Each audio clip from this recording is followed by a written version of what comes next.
जीवन में जब भी हम खराब दौर से गुजरते हैं तब मन में यह विचार जरूर आता है कि परमात्मा मेरी परेशानी देखते क्यों नहीं है, मेरे दुख कम क्यों नहीं करता। पर याद रखना, जब परीक्षा चल रही होती है तब शिक्षक मौन रहते हैं। जब कभी भी आप किसी की मदद करने की स्थिति में हो तो उसकी मदद ज़रूर करें, क्योंकि भगवान आपके माध्यम से ही किसी की प्रार्थना का जवाब दे रहे होते हैं। भगवान कहते हैं, उदास मत हो, मैं तेरे साथ हूँ, सामने नहीं तेरे आसपास हूँ। पलकों को बंद कर और दिल से याद कर, मैं कोई और नहीं बल्कि तेरा विश्वास हूँ। भरोसा खुद पर रखो तो ताकत बन जाती है और दूसरों पर रखो तो कमजोरी बन जाती है। आप कब सही थे इसे कोई याद नहीं रखता, लेकिन आप कब गलत थे इसे सब याद रखते हैं। किसी को बहस से जीतने के बजाय मौन से पराजित करना चाहिए, क्योंकि जो आपके साथ सदा बहस करने के लिए तत्पर रहता है वो आपके मौन को कभी भी सहन नहीं कर सकता। अगर लोग जरूरत पड़ने पर ही आपको याद करते हैं तो उन्हें गलत या मतलबी मत समझिए, क्योंकि आप उनकी जिंदगी की वो रोशनी की किरण है जो सिर्फ उन्हें अंधेरे में ही दिखाई देती है। नमक के कितने भी बोरे पड़े रहे, एक चींटी भी नहीं लगती, और शक्कर का एक दाना भी पड़ा हो तो कितनी ही चींटियां आ जाती है।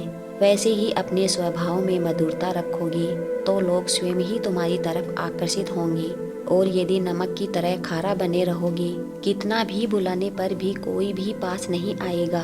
भगवान श्री कृष्ण कहते हैं, दुनिया के सारे खेल खेल लेना, पर भूलकर भी किसी की भावनाओं के साथ मत खेलना, क्योंकि ये वो गुनाह है जो मैं कभी भी माफ नहीं करूँगा। तिरस्कार यदि बार बार अपनों से ही मिले तब शब्दों का विवाद उचित नहीं, क्योंकि जो व्यक्ति आपके महत्व को ही नहीं समझा वो आपके शब्दों और भावनाओं को क्या समझेगा।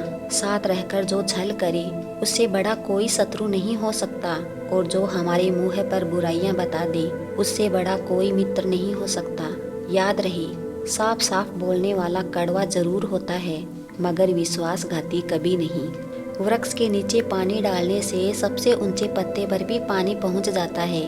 उसी प्रकार प्रेम पूर्वक किए गए कर्म परमात्मा तक पहुंच जाते हैं। सेवा सभी की करिए, मगर आशा किसी से भी मत रखिए, क्योंकि सेवा का सही मूल्य भगवान ही दे सकते हैं, इंसान नहीं। जीवन में किसी भी लक्ष्य को प्राप्त करने के लिए ईश्वर पर विश्वास करें कि आपकी कड़ी मेहनत खराब नहीं होगी। ईश्वर की कृपा से आप हर वह चीज प्राप्त करेंगे जिसकी इच्छा आप रखते हैं और जो आप पाना चाहते हो। जीवन में सकारात्मक विचार प्राप्त करने के लिए भगवान श्री कृष्ण के इन विचारों को हर रोज जरूर सुनिएगा।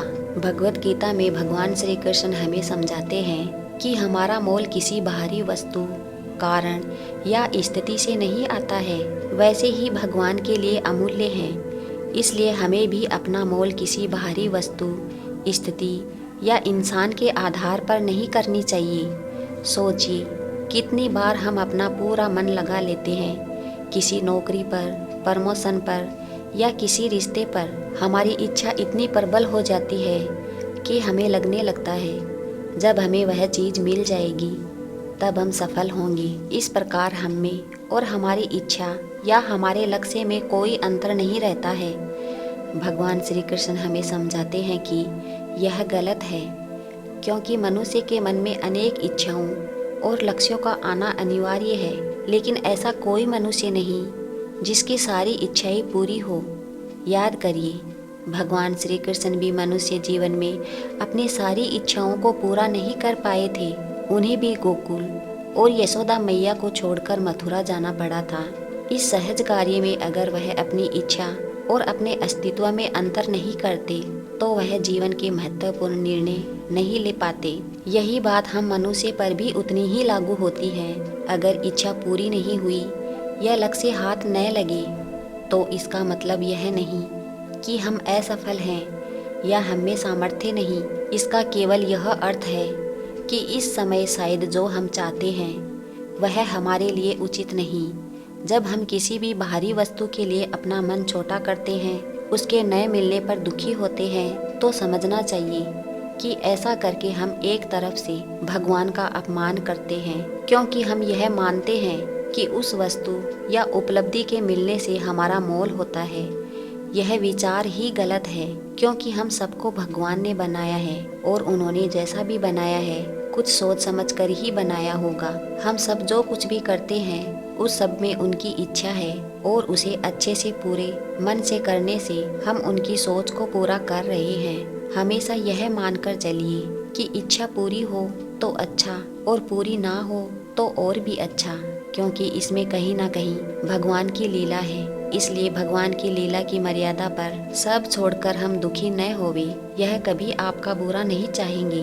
इसका यह अर्थ नहीं कि आप महत्वाकांक्षी ना हो या जीवन में आगे बढ़ने की इच्छा ना रखें, ऐसा बिल्कुल नहीं। भगवान ने जो कहा है उसका अर्थ है कि आगे बढ़ने का जो प्रयास हम कर सकते हैं जरूर करें, लेकिन हमारे प्रयास का फल वैसा नहीं निकलता जैसा हम चाहते हैं, तब हमें अपने आप को दोष नहीं देना चाहिए। जो भी फल आता है उस पर अलग अलग व्यक्तियों परिस्थितियों का प्रभाव होता है, उन पर हमारा नियंत्रण नहीं होता है।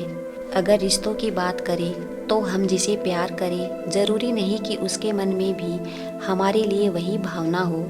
आप इस बात में क्या कर सकते हैं, इसलिए आप वह कीजिए जो आपके मन को सही लगे और आगे के लिए यह विश्वास रखिए कि जो कुछ भी होगा अच्छे के लिए होगा, दूसरा कोई रास्ता नहीं। जब आपके साथ स्वयं भगवान है तो घबराने की क्या बात है। जय श्री कृष्णा।